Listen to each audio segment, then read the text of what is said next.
I just want to start off and ask you point blank what your most contrarian view is right now on markets or the economy.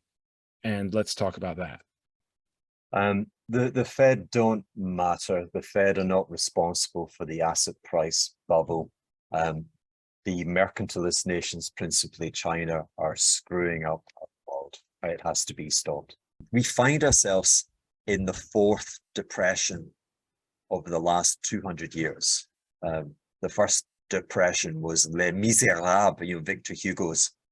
I'm not really into musicals, but Les Miserables was the period, let's call it 1830 to around 1855, which was then closely followed by the kind of the glorious, or what I would call it, the Wizard of Oz depression of 1870 to the late 1890s.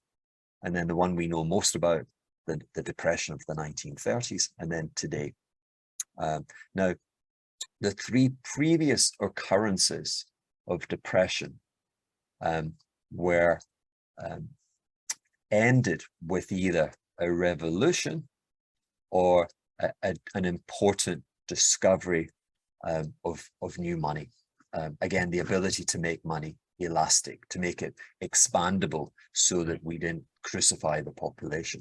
Right. One mental trick that I use was, where is the comparative advantage in European equities? Where are the stocks that I can't find anywhere else? And that was luxury. One of the things I'm seeing, one of the things I like is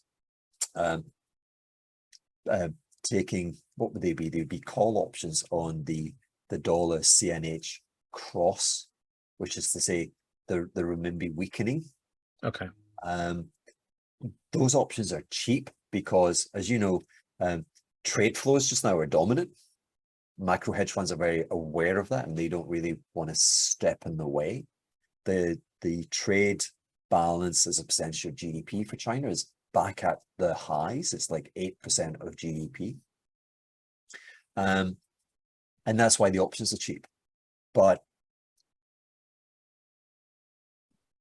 they have this profound desire to print 5% GDP growth. And in the last 10 years, more than a third of that growth was achieved from property speculation and from negative NPV, net present value, infrastructure projects, from fast rail trains to bridges, etc. And don't forget just good old making it up, but yeah.